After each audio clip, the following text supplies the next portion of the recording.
रंगुळबू गावातील सरपंच व ग्रामस्थांचे लातूर जिल्हा अधिकारी कार्यालयासमोर आमरण उपोषण. प्रशासनाच्या कारभारावर ग्रामस्थांचा तीव्र निषेध. लातूर प्रतिनिधी.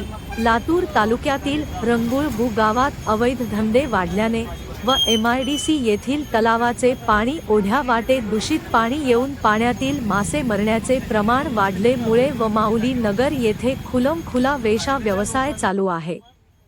सरपंच व ग्रामस्थांनी वारंवार प्रशासनाला निवेदन, तक्रारी करून सुद्धा काहीही कारवाई झाल्यामुळे सरपंच व ग्रामस्थांनी जिल्हा अधिकारी कार्यालय समोर आंदोलन सुरू केले आहे. या आंदोलनाची कल्पना पूर्वीच दिली होती. हे आंदोलन ग्रामपंचायत सदस्य भीमाशंकर झुंजारे, चंद्रकांत खटके, श्याम बरुरे, धम्मानंद कांबळे, ओम खरोसे यांनी दिली आहे. प्रशासनाने ग्रामस्थांचे चारही मागण्या मान्य करून कायमस्वरूपी निवारण करावे अशी मागणी आंदोलनकर्त्यांनी केली आहे.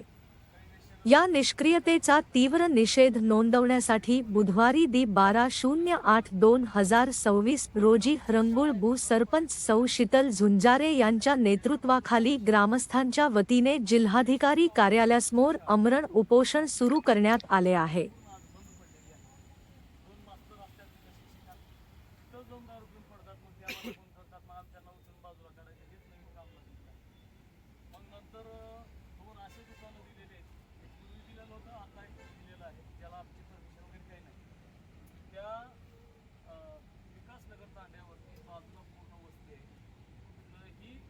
नगर विकास खात्याचे सगळे नियम नॉर्म्स आहेत त्याचं सर्व उल्लंघन